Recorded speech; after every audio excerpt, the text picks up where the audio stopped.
Là où l'Europe voyait des sauvages, Dieu avait posé son trône. Voici l'histoire d'une femme que l'on a tenté d'effacer des mémoires. Une femme dont la parole résonne encore dans le cœur des peuples d'Afrique. Une prophétesse, une visionnaire, une voix sacrée dans un monde brisé. Kampavita, aussi appelée Donna Beatrice, fut l'une des figures spirituelles les plus puissantes de l'Afrique précoloniale. Née vers 1684 dans le royaume du Congo, elle vécut une vie courte mais décisive. À 22 ans, elle fut brûlée vive sur un bûcher, accusée d'hérésie par les missionnaires européens. Son crime était d'avoir prêché que Dieu parlait la langue du peuple, que le Christ était né au Congo et que le salut ne viendrait pas de l'Europe, mais du cœur même de l'Afrique. Dans cette terre ravagée par la guerre, les divisions internes et la traite négrière, Kampavita a incarné un espoir inédit. Elle a réuni les brisures d'un empire déchu, ramené la vie dans une capitale oubliée et réconcilié les croyances ancestrales du Congo avec les symboles du christianisme. Elle a proclamé un message de dignité et d'indépendance spirituelle. Elle a parlé au nom de Saint Antoine, mais avec l'âme d'une mère Congo. Saint Antoine m'a envoyé. Je suis son héritière. Je suis sa voix. Il ne vient pas d'Europe. Il est né ici, sur cette terre, parmi vous. Pourquoi Kampavita n'est-elle pas enseignée dans nos écoles? Pourquoi son nom est-il méconnu, voire méprisé, alors qu'elle incarne la résistance spirituelle, la dignité de la femme africaine, la fusion des croyances autochtones et des aspirations chrétiennes? Dans cette vidéo, nous allons redonner chair et vérité à cette figure majestueuse. Raconter son enfance, sa mission, sa foi, ses combats, ses ennemis et sa mort. Mais surtout, nous allons explorer son héritage, ce qu'elle nous laisse en héritage aujourd'hui. Un cri d'indépendance, une spiritualité noire, une femme debout. Voici l'histoire de Kampavita. Voici l'Afrique debout. Bien avant l'arrivée des prêtres et des fusils, le Congo était une nation florissante. Au XVe siècle, cet empire s'étendait de l'actuel nord de l'Angola à une grande partie de la République démocratique du Congo et du Congo-Brazzaville. Son cœur battait à Mbanza Congo, appelé San Salvador par les Portugais. Une ville perchée sur les hauteurs, un centre spirituel et politique où les traditions Bakongo résonnaient à travers les tambours, les rituels et les chants sacrés. Le Mani-Congo, souverain du royaume, était à la fois roi, chef spirituel et garant de l'ordre cosmique. Sa cour était organisée, son pouvoir reconnu dans tout le bassin du fleuve Congo. Le Congo avait son propre système de justice, ses alliances, ses armées, sa diplomatie. Il était un empire africain rayonnant, digne et fier. Mais en 1483, un vent venu de l'Atlantique souffle sur le royaume. Les caravelles portugaises accostent. Au début, il s'agit d'échanges diplomatiques. Le roi Nzinga Ankou, curieux, accepte le baptême et devient Joao Ier. Il pense bâtir une alliance et élargir son royaume. Mais très vite, les masques tombent. Les Portugais ne viennent pas seulement pour évangéliser. Ils cherchent de l'or, des terres et surtout des esclaves. Le royaume devient un carrefour de la traite négrière. Des dizaines de milliers d'hommes, de femmes et d'enfants sont arrachés à leur village. Vendus, marqués, expédiés vers le Brésil ou les Antilles. Mbanza Congo ou San Salvador, jadis capitale vivante du royaume, devient le centre des tensions. Entre ceux qui veulent suivre le modèle européen et ceux qui défendent les traditions Bakongo, la fracture grandit. La ville est désertée, brûlée, reprise et abandonnée. Une capitale sacrée laissée aux ruines. Mais dans le cœur du peuple, Mbanza Congo reste un symbole, un lieu de mémoire. Une ville où l'esprit ancestral du royaume continue de résister en silence. Le Congo, affaibli par l'ingérence européenne, sombre dans les guerres internes. Les lignées nobles se disputent le trône, manipulés par les puissances étrangères. Des seigneurs locaux s'arment et forment leurs milices. Le peuple souffre et perd ses repères. Des villages entiers sont détruits. L'Empire n'est plus qu'une mémoire en flammes. Les Capucins, envoyés par le Vatican, s'installent comme gardiens de la foi. Mais leur mission se double d'une entreprise d'effacement. Ils brûlent les fétiches, interdisent les cultes ancestraux et dénigrent les croyances Bakongo. Leur christianisme est européen, rigide et surtout exclusif. Ceux qui résistent sont qualifiés d'hérétiques. Le peuple, tiraillé entre sa foi ancienne et la nouvelle religion imposée, cherche une voie et un sens. Dans cette désolation, une attente naît, une soif. Le peuple veut une parole nouvelle, une vision africaine de Dieu, une spiritualité enracinée, quelqu'un ou quelque chose qui réconcilie l'ancien et le nouveau. Et dans les campagnes, dans les forêts, dans les cœurs écorchés, un nom commence à circuler. Une jeune femme inspirée, une voix mystique, une lueur dans la nuit du Congo. Le souffle de Khampa Vita se lève. En 1684, au cœur d'un royaume blessé mais encore vibrant, naît une enfant destinée à marquer les siècles, Khampa Vita. Mount Kibangu, village perché au sein d'un paysage sacré, est bien plus qu'un lieu de naissance. C'est une matrice spirituelle. Khampa Vita, né dans une famille de la noblesse Congo, est entouré d'un environnement qui allie autorité traditionnelle et sagesse ancestrale. Dès sa naissance, les anciens du village perçoivent des signes, une pluie soudaine, le silence des oiseaux, ainsi que des rêves étranges. Cet enfant n'est pas comme les autres, murmure une vieille femme. Elle porte un feu ancien dans son regard. Très jeune, Khampa Vita commence à avoir des transes mystérieuses. Parfois, elle s'arrête de parler durant des jours, fixant le ciel ou les flammes du foyer. La nuit, elle parle une langue que personne ne comprend. Le jour, elle annonce des choses qui finissent par se produire. Un esprit me parle dans le feu et le vent. Son entourage, d'abord inquiet, finit par s'incliner devant l'évidence, l'enfant est visité par le sacré. Khampa Vita est initié très tôt aux traditions mystiques Congo. Sa grand-mère lui apprend à lire les signes de la nature, à interpréter les rêves, à écouter les murmures des ancêtres. Elle découvre la force d'une Kisi, ces objets sacrés qui relient le monde visible au monde invisible, et comprend que le spirituel n'est pas étranger au quotidien. Le monde est traversé par les ancêtres. Le corps est terre, l'esprit est feu. Elle grandit dans cette alchimie entre la sagesse africaine et les débuts d'un christianisme imposé. Les missionnaires capucins, implantés dans la région, font pression pour enseigner aux enfants les principes de la foi chrétienne. Khampa Vita assiste au catéchisme, apprend le Notre Père et reçoit le baptême. Mais son regard, profond, pose des questions que même les prêtres n'osent formuler. Elle lit les évangiles, les récite, mais ne comprend pas pourquoi les saints sont tous blancs et pourquoi Dieu semble si lointain. Pourquoi Saint Antoine ne viendrait-il pas au Congo? Pourquoi Dieu ne parlerait-il pas notre langue? Vers l'adolescence, Khampa Vita devient connu dans sa région pour ses dons de guérison. Des enfants fiévreux retrouvent leur vigueur après ses prières. Des femmes stériles tombent enceintes. Des conflits familiaux se résolvent après ses paroles. Les anciens du village commencent à la consulter comme une prêtresse. L'Esprit de Dieu est avec cet enfant, dit-on dans les villages alentours. Sa famille, respectueuse des traditions, commence à croire qu'elle est la réincarnation d'une entité ancienne. Le mot prophétesse circule déjà, murmuré entre deux silences. Des anciens affirment que les ancêtres l'ont choisie pour parler au nom du peuple. Elle est notre voix dans la tourmente, dit un vieil homme aux yeux brillants. Les missionnaires s'inquiètent.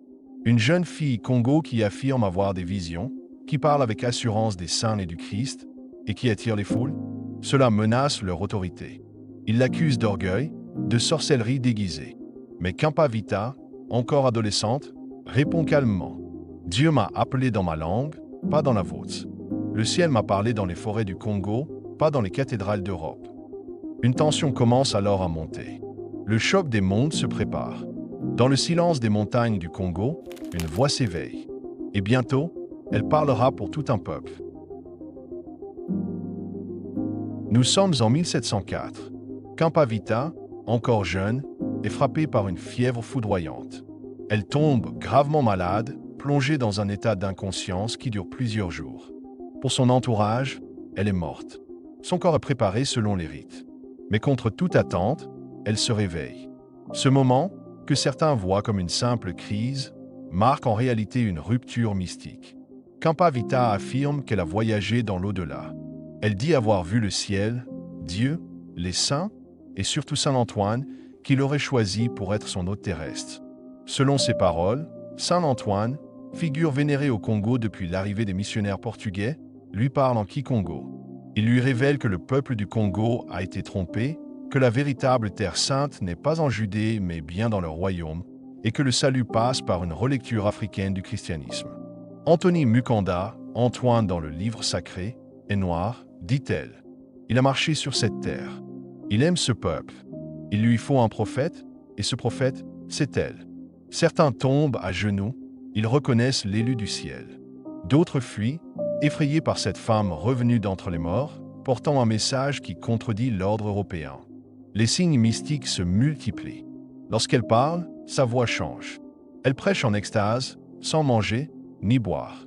Des malades la touchent et disent guérir. La rumeur court, la prophète du Congo est née. Kampavita se met à prêcher dans les villages. Elle annonce la renaissance du Congo, la purification de la foi et le retour à une spiritualité authentique. Elle dénonce les divisions politiques, les guerres fratricides et l'hypocrisie du clergé européen. Son message est radical. Jésus est né à Mbanza, Congo. Marie est du Congo et Dieu parle Kikongo. Cette parole, dans un royaume blessé, en ruine, fait l'effet d'une révolution. C'est là le cœur de sa doctrine. Elle ne rejette pas la foi chrétienne, mais la réapproprie. Elle l'africanise. Elle remet au centre le Congo comme lieu sacralisé, lieu d'élection divine. En affirmant que les saints sont noirs et que le salut ne passe plus par Rome, mais par Mbanza Congo, elle renverse l'ordre colonial. Elle utilise les textes bibliques, mais en les reliant aux traditions Congo. Elle prêche que les Africains ne doivent plus se voir comme des convertis, mais comme des héritiers de la véritable foi. Elle parle de l'égalité des peuples, de l'unité de l'âme humaine, et condamne la traite négrière. Pour elle, l'Europe s'est emparée de la foi pour dominer. Elle, Kampavita, vient la libérer. Les Capucins s'inquiètent. Cette femme défiant leur autorité spirituelle, rassemblant des foules, proclamant une foi noire, est une menace. Ils la convoquent, l'interrogent, la mettent en garde. Mais Kampavita ne cède pas. Elle se dit envoyée par Dieu, au-dessus de leurs dogmes. Le peuple, lui, commence à choisir Rome ou Mbanza Congo. Mbanza Congo, jadis cœur vibrant du royaume du Congo, cette ville fut témoin de l'éclat d'un empire, de la foi, de l'ordre, puis du chaos, du sang, de l'abandon. Mais au crépuscule du XVIIe siècle, un appel retentit à travers les collines, les forêts et les fleuves. Un appel venu non pas des puissants, mais du peuple. Un appel porté par une femme, Kampavita. À mesure que sa réputation grandissait, les foules accouraient. Des villages entiers marchaient vers Mbanza Congo, guidés par des visions, des guérisons et l'espoir.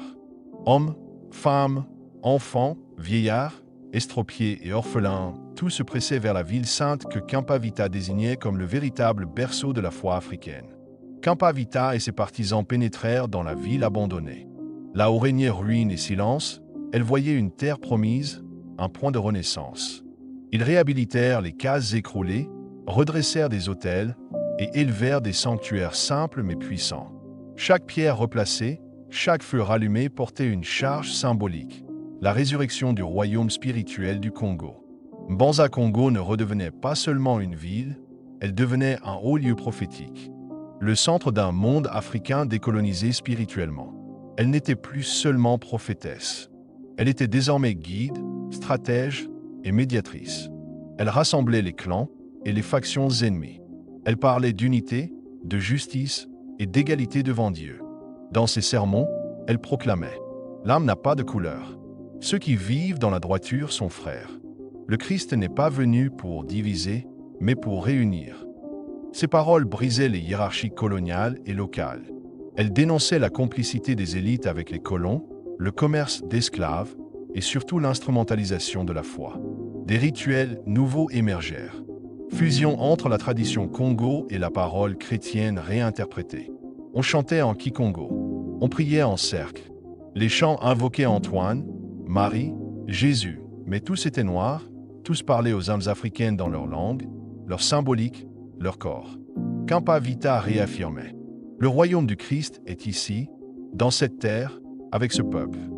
C'est dans ce contexte qu'un véritable état spirituel se mit à naître. Non reconnu par les autorités coloniales, bien sûr, mais porté par la foi populaire. Une utopie vivante, où la prophétie devenait gouvernance, où la foi devenait pouvoir. Mbanza Congo ou San Salvador devenait alors un centre de résistance non violente, une vision politique nouvelle, enracinée dans l'Afrique, portée par une femme, par une foi noire, par une dignité retrouvée. À Mbanza Congo, Khampa Vita n'a pas seulement reconstruit une ville. Elle a rebâti l'âme d'un peuple. La voix de Khampa Vita portait loin, bien au-delà des forêts du Congo. Elle n'était pas simplement une prophétesse ou une visionnaire, elle était la fondatrice d'une véritable théologie noire, enracinée dans l'Afrique et dans l'âme du peuple Congo. Son message n'était pas une simple adaptation du christianisme, mais une réécriture totale et une reconquête spirituelle. Jésus-Christ n'est pas né à Bethléem, mais ici dans le Congo. Avec cette phrase, Khampa Vita renverse des siècles de domination théologique européenne. Elle affirme que le Congo est la nouvelle Terre sainte, que Dieu parle Kikongo et que les visages noirs sont le reflet véritable du divin. Dans cette foi, Saint Antoine n'est pas un saint de pierre venu de Lisbonne. Il est devenu l'Antoine du Congo, symbole vivant de justice, de paix, de compassion. Il ne vit pas dans les cathédrales de pierre, mais dans les villages, dans les champs, dans les cœurs des opprimés. Le message antonianiste était clair, le salut ne vient pas de l'Europe. Il vient du Congo, d'un Congo réconcilié avec lui-même, débarrassé des guerres civiles et de l'emprise coloniale. Khampa Vita, par sa parole, forge une nouvelle conscience noire, une conscience digne, enracinée, souveraine. Elle bannit les représentations européennes de Dieu. Comment un Dieu blanc pourrait-il comprendre nos souffrances noires, disait-elle. À la place, elle appelle à représenter les figures saintes avec des traits africains. Marie est une femme Congo. Jésus est né sous un baobab, pas dans une étable. Le sacre s'incarne dans les rivières, les collines et les tambours. Les rituels antonianistes bouleversent les usages chrétiens importés. Les baptêmes sont faits au bord des rivières sacrées. Les confessions se font en cercle, collectif.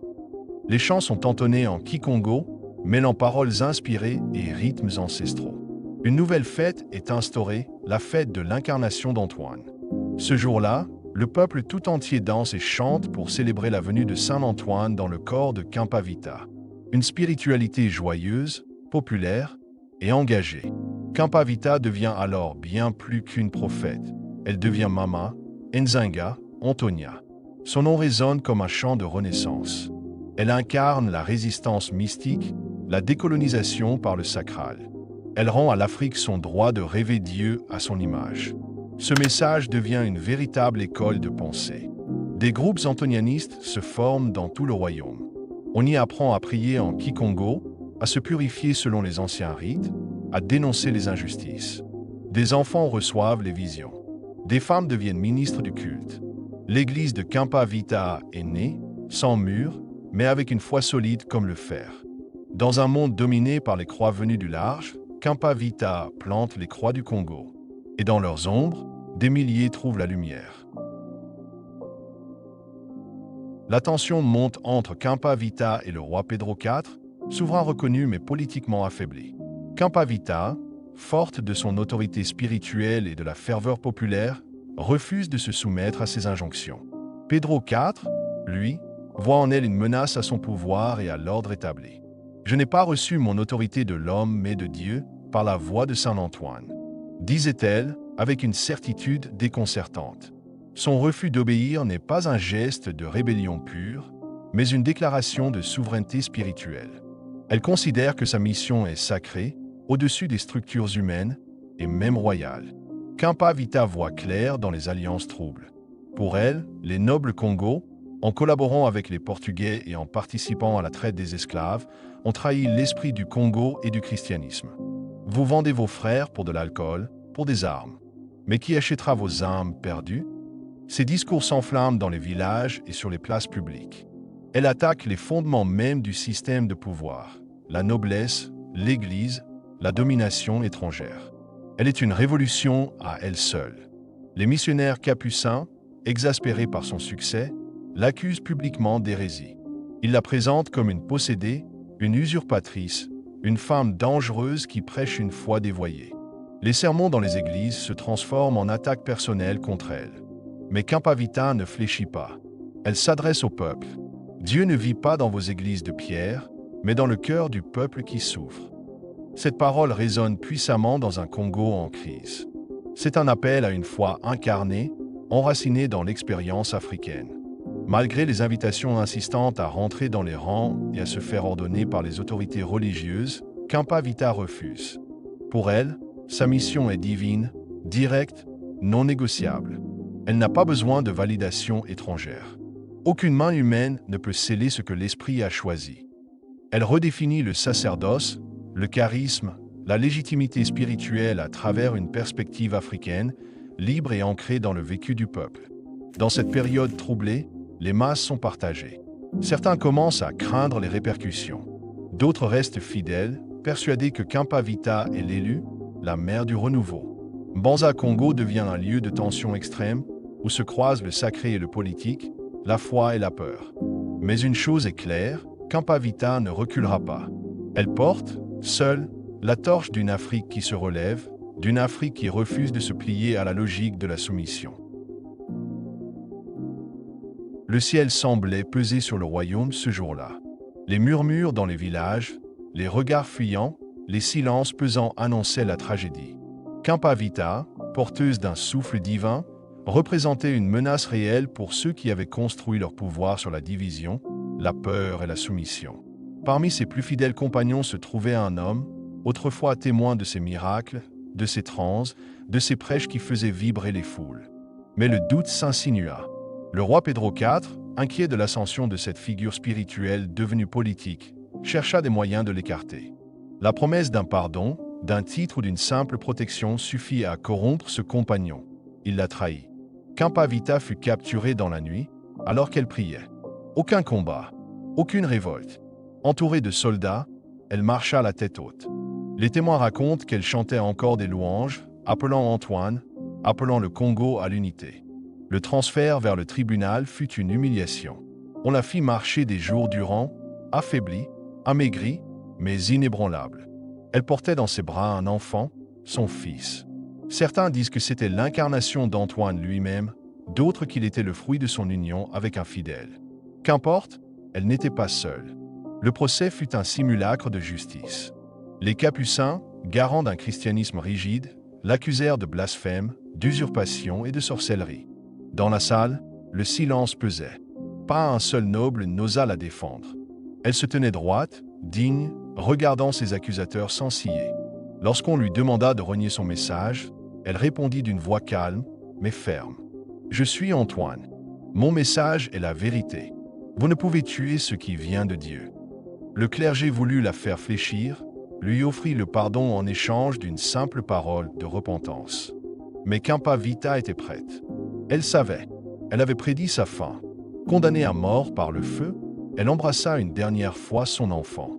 Puis elle s'avança, les pieds nus, vers le bûcher. Dans ces derniers instants, elle pria non pour elle, mais pour le Congo. Elle n'avait ni armée, ni royaume. Mais son esprit, lui, allait traverser les siècles. La nuit s'était retirée lentement, comme si elle refusait d'abandonner le monde à cette tragédie. L'aube, timide, se leva sur Mbanza Congo, baignant les collines d'une lumière rougeoyante qui semblait annoncer le drame à venir.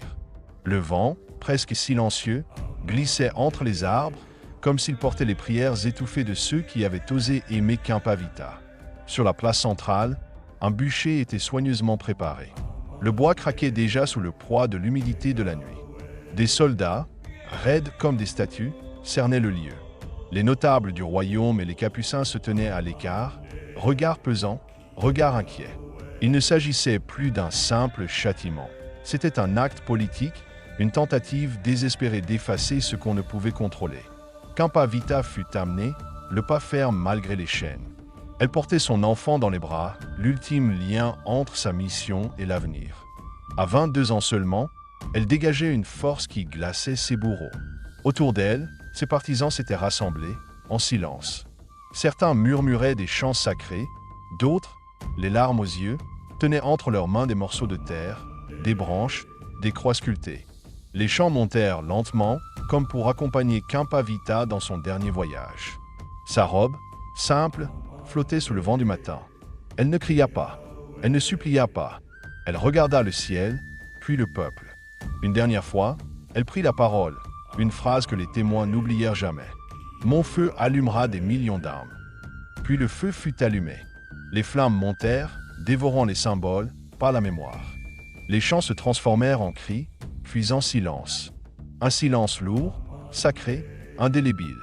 Le bûcher, loin d'anéantir son héritage, devint mythe. Il circula dans les villages, dans les champs, dans les veillées.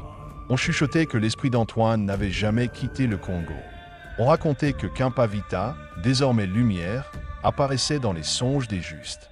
Elle devint plus qu'une martyre, elle devint un souffle, une semence dans l'histoire du peuple noir.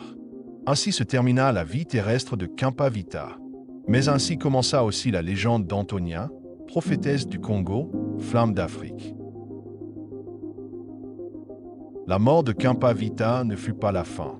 Ce fut une étincelle, une braise enfouie dans le cœur du peuple Congo, soufflée par les siècles, attisée par les luttes, rallumée à chaque fois qu'un Africain ou une Africaine a osé rêver de liberté, d'autodétermination, de dignité sacrée.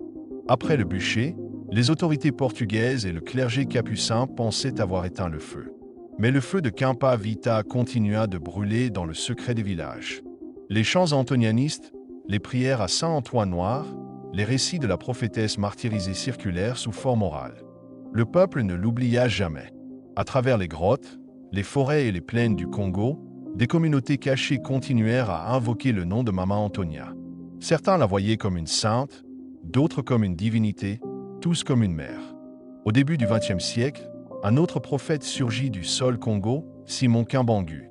Comme Kempa Vita, il prêche une foi noire, une spiritualité enracinée, une lecture africaine du message chrétien. Il est traqué, arrêté, condamné à la prison à vie. L'église kimbanguiste, née de son message, devient l'une des premières églises chrétiennes africaines indépendantes. Elle s'inscrit directement dans l'héritage de Kempa Vita, même si ses fondateurs n'osent pas toujours la nommer. Son influence vit dans les messes en langues africaines, dans les rituels réinterprétés, dans les chants où résonne le nom d'Antonia. Aujourd'hui, des dizaines d'églises en Angola, au Congo-Brazzaville et au Congo-Kinshasa se réclament de cette filiation spirituelle. Kempa Vita est l'une des figures les plus puissantes de la résistance féminine africaine. Comme la reine Nzanga avant elle, comme Nwanda au Zimbabwe, comme Harriet Tubman en Amérique, elle incarne la femme debout face à l'ordre colonial. Elle est devenue un modèle pour les femmes noires qui refusent d'être invisibilisées. Dans les mouvements panafricains, anticoloniaux, afro-spiritualistes, elle revient comme un symbole de courage mystique et d'émancipation. Dans la diaspora africaine, notamment en Amérique, de nombreux intellectuels et leaders spirituels s'interrogent. Et si Jésus était noir? Pour beaucoup, la réponse passe par Kempa Vita. Elle est la première à avoir osé l'affirmer, à avoir localisé l'histoire du Christ dans le Congo, à avoir noirci le divin pour redonner au peuple une image d'eux-mêmes dans le sacré. Les expressions comme Black Jésus is in the Congo circulent sur les réseaux, dans les cercles afro-spiritualistes, dans les sermons contemporains. Encore aujourd'hui, dans certaines régions d'Angola et du Congo, des cérémonies ont lieu en l'honneur de Kempa Vita. On l'appelle Mama, Muntu à Edzambi, l'âme sainte. On célèbre la fête de l'incarnation d'Antoine, on chante ses paroles, on invoque son feu. Elle n'est plus seulement une figure historique, elle est une présence, un souffle. Dans les années 1950 à 2000, les historiens africains commencent à redécouvrir son histoire. Des figures comme Cheikh Anta Diop, Valentin Mudimbe, Théophile Obanga ou même Aimé Césaire la mentionnent comme exemple d'une Afrique pensante, résistante, spirituelle. Aujourd'hui, elle est étudiée dans les universités. Des livres lui sont consacrés. Des statues sont érigées. Son nom est prononcé avec fierté. Kempa Vita n'est pas morte. Elle est revenue sous 1000 visages. Elle a inspiré des prophètes, des révoltés, des femmes puissantes, des enfants en quête d'identité. Elle est l'âme d'un continent qui se relève. Une étoile dans la nuit coloniale. Un feu éternel. Si cette histoire incroyable de Kempa Vita t'a captivé et que tu veux découvrir d'autres récits fascinants sur les grandes figures et civilisations africaines, n'hésite pas à t'abonner à la chaîne et à activer la cloche de notification. Cela m'aide énormément à continuer à créer du contenu de qualité et te permet de ne manquer aucune de nos prochaines vidéos. Merci pour ton soutien et vive l'Afrique fière et libre.